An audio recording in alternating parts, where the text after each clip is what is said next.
This is Sway. Sway. Sway. Sway. In the morning. In the morning. In the morning.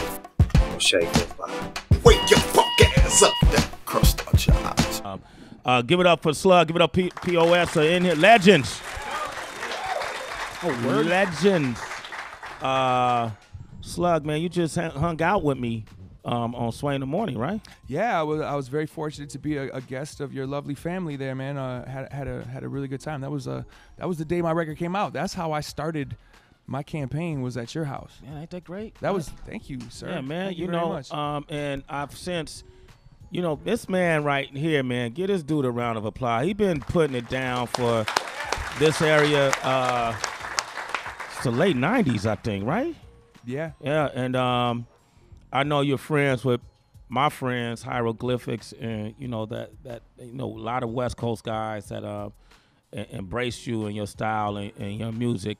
And man, we were just talking. Him and I got really cool history too. And I was reflecting on the freestyle that you did on the show, on the Wake Up Show, with King Tech and myself, an idea, right? Yep. And rest in peace. That was one of the. I was just watching it last week, man. Like, I went back to watch that last week, and I just picked up on so many new nuances of what you guys were doing that day. We just let y'all flow and flow and flow. You remember that? You guys gave us the show. You just Right. kind of like let it go. And yeah, that was that was a beautiful moment, but I mean, to be fair, like, I had a lot of those kind of moments with Mikey. You know what I'm saying? Like, he was a really good he was the kind of artist that challenged you and push you and force you to keep up with him. Yeah. And so I learned a lot from working with that dude. One of the things he mentioned in the freestyle was that you weren't paying him when you took him out on tour.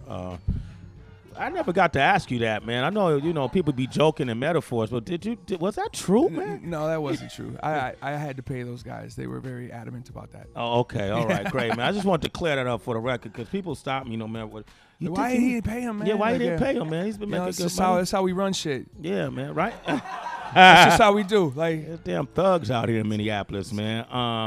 P.O.S., how you been, man? I've been really good. To make sure your fans know and your fans know, this dude, Slug, is one of the most generous dudes, period, as far as bringing people on the road, making sure they're paid, and making sure they have a good tour. I appreciate you saying that. Yeah, that's real. How much does he owe you right now? All of it. All of it? All of it. Now, how you been, man? I've been good. This is like my first kind of press anything since getting a new kidney transplant. Yeah. I got a kidney like 9 weeks ago. And wow.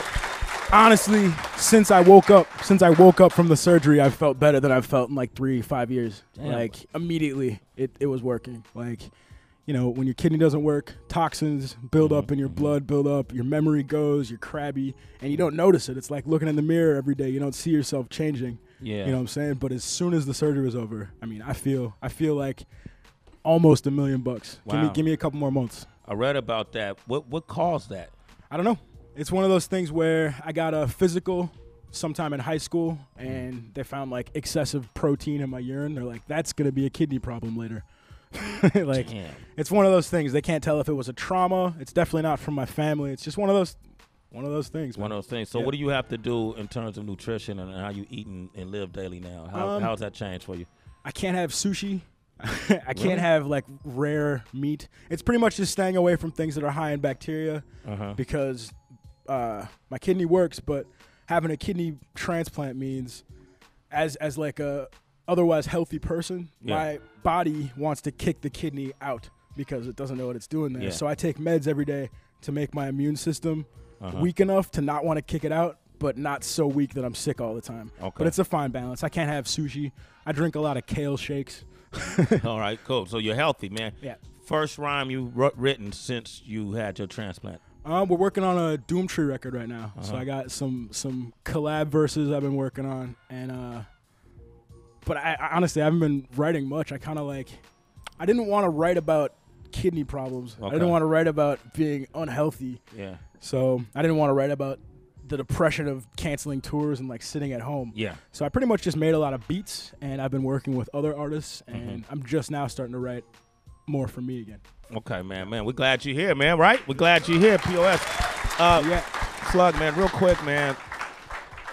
Can you speak about the importance of Soundset, from its inception to now, and how has it impacted this community, would you say?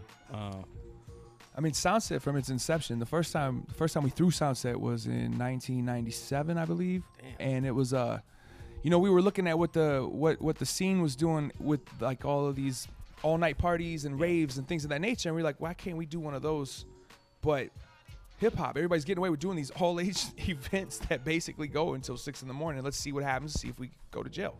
Yeah. So we threw one, and it was a big success in many ways. It was a success. It worked. Cops didn't come, but also it allowed us an opportunity to get to know each other a little bit more. There was a lot of MCs at the time there in the mid 90s there that were popping up. We were all inspired, influenced by what was going on in the music, in the culture, and so it was a way to kind of like all kind of get on one level with each other, play a big show together. You know what I'm saying? And then since then, it just kept coming back. Soundset showed its head again in the late 90s. Later as a night at First Avenue at the bar. There's a residency there monthly, and that was a huge success. We were selling that out, and this was when I couldn't. But how many people? What was the capacity? I think the capacity at the time, before the fire marshals really got real hardcore, I think that was like 1,900 at the time. Wow. But what we saw was that these people weren't coming to see Atmosphere or Musab or Rhymesayers artists. They were coming for the party, and then we would throw artists out to do little 10 to 15 minute pieces in there. But it just kind of allowed me to see, look, people are going to appreciate this not because of who's on the stage, but because of the type of vibe that you're presenting and the type of the chance for them to soak in some of this experience. You know what I'm saying? Because it wasn't at the time a very common thing in the city, And I believe that that's what kind of still we hold on to with Soundset, because when we started it as a festival then in 2008, it was just all of my friends, basically all the indie rap dudes, Little Brother, Dilated Peoples, A$AP Rock, you know what I mean? And from there, it slowly turned more into what it was like when it first started, in the sense of we're providing different groups that ain't even necessarily similar to each other anymore, because we're providing an overall party, an overall vibe, an overall thing where you might not like who's on the stage right now. So right now, you're gonna go over here and check out the cars. Yeah. You been sitting at the cars forever. We're gonna go to this tent and check out the B-boys. Or it's just it's got a little bit of something for everybody, and it represents as many parts of the culture as we can. Kind of like how it was when we were throwing them residencies at First Ave. Because I realized, and what I take from all this, that I can apply to my world, is that the person on stage is not really the biggest part of the sum in this culture. Like you could replace me or Steph here with another guy, and people still show up to enjoy this and take this in, because there's more to this than just who's your favorite band. You know what I'm saying? And I use that on a regular basis with what I do. You know what I mean? I see that, and I apply myself to this like that. We saw that last year when Buster didn't make it, and then put Prof on the stage, and people still enjoyed themselves. People still had a great time. Some of the people were so high they thought that was Busta Rhymes. They thought it was Busta. It was a cane hopping around the stage. It was a party. You know what I'm saying? And to me, that's really the important take from this, and that's the reason why I think it's important in this community, because even though my contemporaries and my peers seen me from way back in the day, or have seen where I'm at for a while, there are kids right now who are 14, 15, 16 years old who don't know nothing about us in the past, but they're looking at the now, and we're trying to present them a full picture of what the now really looks like as best as we can. It's still a business. It's not just the now either. I've noticed that every year it's artists that are now, artists that are legends, and then artists that blow up the next year. Yeah. You know what I'm saying? Because the people who are putting this festival together are paying attention to who's coming up. Kendrick, Danny Brown, there are people who come and play and they kill it, and then the next year they're like the biggest people in the scene. You know what I'm saying? Breaking artists right here in Minneapolis and the Twin Cities, man. Give yourselves a round of applause supporting this. This is what I want to do, man. I know y'all brought verses with you, right? I didn't bring verses, but I'll make something up for you. I know you will. It's my dude right here. And then, by the way, it isn't a big experience, and so much so that even we got a Sway's Universe booth that we invested in. So we're gonna be selling T-shirts and Wake Up Show hoodies in our Sway's Universe booth at Soundset. So did you know that? I know that. Of course you I know knew that. everything, right? Okay. I actually have the answers. You do have the answer. That's right. Can you write them down? 'Cause Yeah, all right. I text them.